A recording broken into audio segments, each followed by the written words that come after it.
হ্যাঁ, আমরা আজকে পড়ব কবিগুরু রবীন্দ্রনাথ ঠাকুরের আফ্রিকা কবিতাটি। আফ্রিকা কবিতাটির একটি ইতিহাস আছে। কবি কবিতাটি কেন লিখেছিলেন?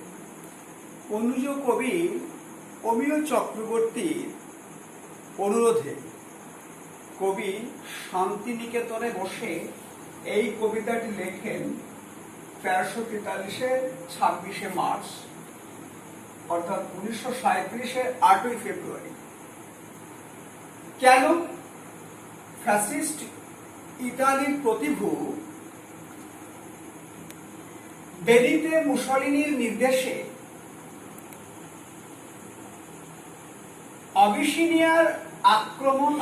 আবিসিনিয়া আক্রান্ত হয় এবং সেখানে নির্মমভাবে মানুষের যে মৃত্যু, তারই প্রতিবাদে কবি এই কবিতাটি লেখেন এবং অমিয় চক্রবর্তী কবিকে অনুরোধ করেছেন কবি কিছু করুন। তখন শান্তিনিকেতনে বসে কবিতাটি তিনি লিখেছিলেন আফ্রিকা। এই আফ্রিকা কবিতাটি এই যে প্রেক্ষাপট, এর যে ইতিহাস এটুকু, আর এর মধ্যে যে বলার কথা, কবিতাটির মধ্যে কবি যা বলতে চেয়েছেন তার সিনপসিস, মানে যে বলার কথাটুকু আমি সেটা একটু বলে দিচ্ছি। এখানে দেখো কিরকম। হ্যাঁ, প্রাগৈতিহাসিক যুগে মানুষের যে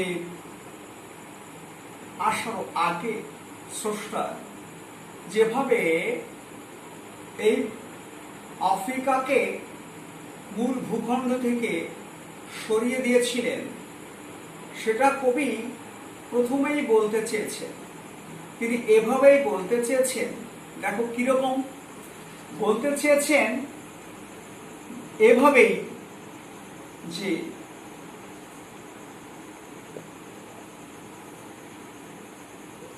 সাহিত্যে, শিল্পে, দর্শনে, সঙ্গীতে, ধর্মে, বিজ্ঞানে অবদান বাংলা সাহিত্যে তো তার অপার। এই উদ্দীপনাপূর্ণ দেশাত্মবোধক কবিতাটি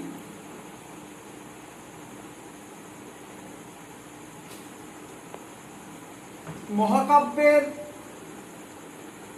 মতো মনে হয়, কিন্তু তা নয়। কারণ এই কবিতাটির মধ্যে কবি বলতে চেয়েছেন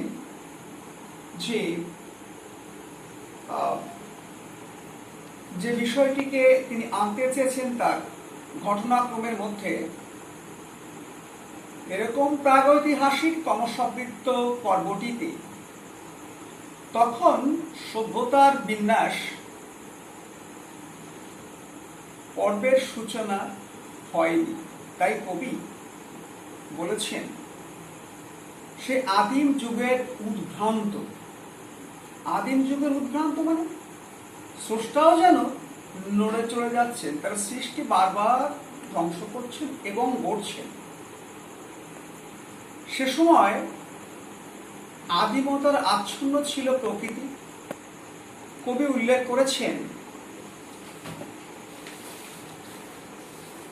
উল্লেখ করেছেন জগৎরূপের নির্মাতা তথা স্রষ্টা সৃষ্টিকর্মের পর্বে পর্বে বিন্যস্ত হয়েছেন প্রকৃতির রূপটি। আবার সেই সব নির্মাতা নিজেও সেদিন সুস্থিত ছিলেন না।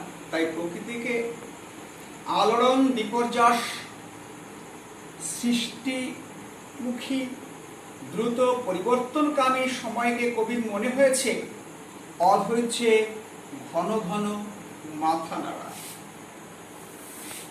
আর তারই তখনই উত্তাল গর্জন মুখর রৌদ্র সমুদ্রের বাহু শান্ত সৌম্যময় এই ভূখণ্ডকে প্রাচীর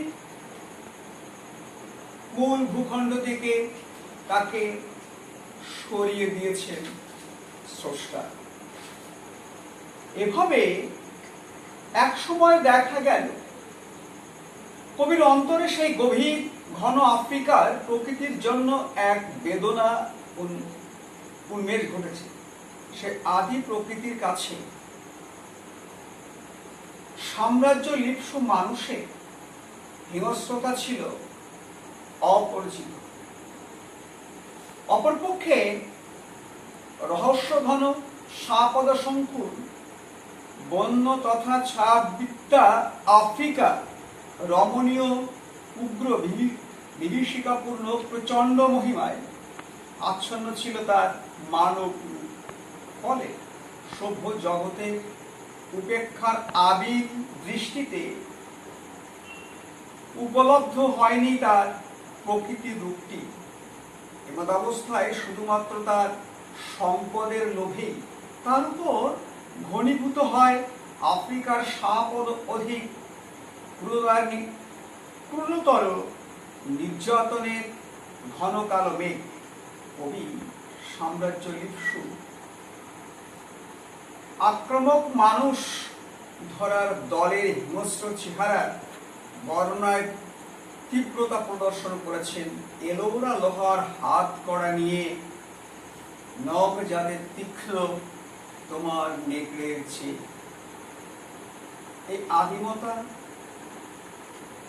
এই পঙ্কিলতা আফ্রিকাকে ছন্ন ছাড়া করেছিল। আফ্রিকার ইতিহাসে সভ্য হলোদ্যত মানুষের দ্বারা নীরব প্রকৃতির অপমান হয়েছে। এই সত্য কবির অন্তরকে ব্যথিত করেছিল। কবি অমিয় চক্রবর্তীকে একটি পত্রে তাই কবি লিখেছিলেন, কিন্তু একটা কথা স্বীকার করতেই হবে যে মানুষের যে সভ্যতার রূপ আমাদের সামনে বর্তমান, সে সভ্যতা মানুষ খাদ্য। তার একদল ভিকটিম চাই, যারা তার খাদ্য, যারা তার বাহক। কবি এই অপমানিত ইতিহাস এর বিপরীতে স্থাপন করেছেন এশিয়া, বিশেষত ভারতীয় আধ্যাত্মিকতা স্নাতক সুস্মিত প্রতিবেশকে। যেমন কবির সঙ্গীতে বেজে উঠেছিল সুন্দরীর আরাধনা। এই আরাধনা যেন অনুরণিত হয়েছিল ভারতীয় উপনিবেশিক আনন্দ রূপং অমৃতং যদ্বিহারী মতো চিরজীবিত বাণী।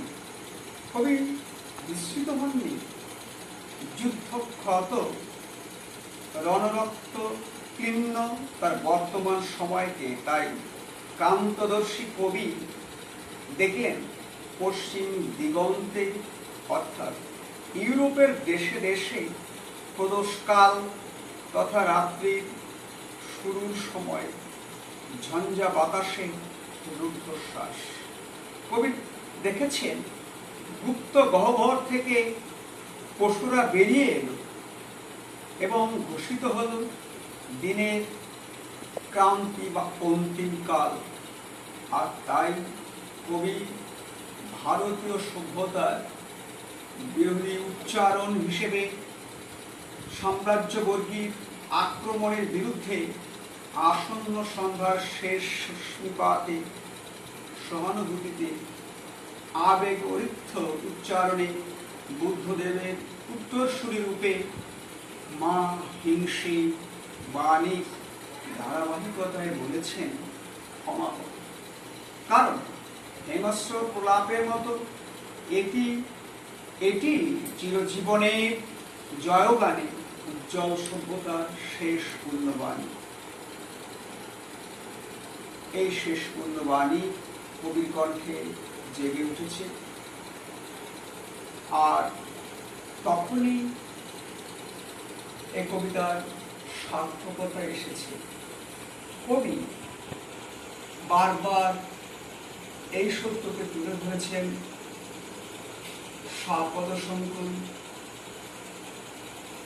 আফ্রিকার কে যারা ধ্বংস করেছে, প্রকৃতি নিজেই বারবার গড়েছে ভেঙেছে, গড়েছে ভেঙেছে, যারা নিজেদের সভ্য বলে, আধুনিক বলে, প্রগতির বাহক বলে দাবি করেছে, তাদের কাটা মারা জুতোর তলা দিয়ে একে নিষ্পেষিত করেছে, শোষিত করেছে এবং বঞ্চিত করেছে। আমরা এই কবিতার কাককাল পড়তে পড়তে যেখানে ঢুকবো, বিষয়টা এতক্ষণ বলা গেল, তোমরা বুঝলে যে আসলে বিষয়টা কবি কি বলতে চেয়েছেন। দেখো, রবীন্দ্র কাব্য সাহিত্য, নাট্য সাহিত্য, প্রহসন সাহিত্য, ছোট গল্প, উপন্যাস সাহিত্য, পত্র সাহিত্য, আলোচনা সাহিত্য, হাস্যরস প্রভৃতির ধারার মধ্যে রবীন্দ্রনাথকে আমরা খুঁজে পাই। আর এই খুঁজে পাওয়ার মধ্যে রবীন্দ্রনাথ পড়াতে গেলে, আফ্রিকা পড়াতে গেলে আমাদের একটু রবীন্দ্রনাথ পড়তেই হয়, কারণ আমরা স্রষ্টাকে তার সৃষ্টির মধ্যে খুঁজে পাই। যদিও কবির বাণীতে স্রষ্টাকে খুঁজে না তুমি তার সৃষ্টিতে, এটা তাদের কথা, তাদের বলা, কিন্তু এই ঐতিহ্য, তার আসল সত্য ফুটে ওঠে কবি সৃষ্টির মধ্য দিয়ে। কবিকে আমরা চিনি, জানি। রবীন্দ্র কাব্য পর্বকে 7টি ভাগে ভাগ করা হয়। তো দেখো, একেবারে প্রথম পর্বে যদি আমরা যাই তাহলে কিরকম আসে, এখানে একটু তোমরা দেখো, আমি তোমাদের জন্য বিন্যস্ত করে রেখেছি সূচনা পর্ব। সেখানে আছে কবি কাহিনী, বনফুল, ভগ্ন হৃদয়ের শৈশব সঙ্গীত ইত্যাদি। তারপরে আসে তার উন্মেষ পর্ব, সন্ধ্যা সঙ্গীত, প্রভাত সঙ্গীত, ছবি ও গান, ভানুসিংহ ঠাকুরের পদাবলী, করিও কমল, উন্মেষ পর্ব। এবার আমরা চলে আসি ঐশ্বর্য পর্বে। এইখানেই হচ্ছে কবি আসল রূপ ধরা পড়ে। মানসিক, সোনার তরী, চিত্রা, চৈতালি, এই পর্বে। তারপরে আসি অন্তর্বর্তী পর্ব, কথা কাহিনী, কল্পনা, কণিকা কণিকা, নৈবেদ্য, স্মরণ, শিশু, উৎসর্গ এবং দারুণ বিষয় নেয়া, যেটা তোমরা ক্লাস 10-এ আমরা পড়ব। এবার দেখো, তারপরে আসি আমরা গীতাঞ্জলি পর্ব। সেখানে গীতাঞ্জলি, গীতিমাল্য, গীতাঞ্জলি।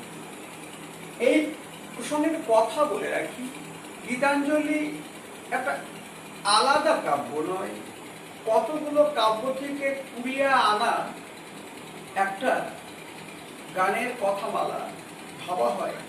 এটা প্রকৃতপক্ষে ব্রহ্মসঙ্গীত, যা দিয়ে তিনি তার বিখ্যাত পাওনাটি আমাদের জন্য এনে দিয়েছিলেন, তার নোবেল পুরস্কার।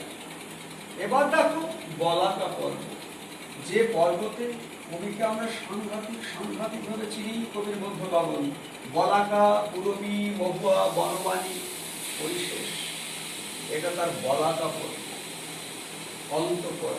অন্তপর্বে সে দেখো পুনশ্চ, শেষত্ব, শ্যামলী, দীপিকা, বনবাণী, পরিশেষে পরে আর কি দীপিকা, পত্রকূট, খাপ ছাড়া, সেজুকি, প্রহাসিনী, আকাশ প্রদীপ, ছড়া ছবি, প্রান্তিক সানাই, আরো কি কি, রোগসজ্জা, আরোগ্য, জন্মদিনে শেষ লেখা। এটা গেল তার একেবারে অন্তপর্ব। তারপর যেটা বলেছিলাম, নাটক, প্রহসন, ছোট গল্প, প্রত্যেক ধারার মধ্যে আমরা রবি ঠাকুরকে খুঁজে পাই। আজ আমরা এখানেই আফ্রিকা কবিতার ভূমিকা, কবি পরিচিতি এবং তার সিনপসিস অর্থাৎ গদ্যরূপ এটুকু জেনে নিলাম। আগামীকাল আমরা কবিতাটি পড়তে পড়তে তার অন্তরে ঢুকবো। আজ এখানে রাখি, ভালো থাকো, তৈরি করো।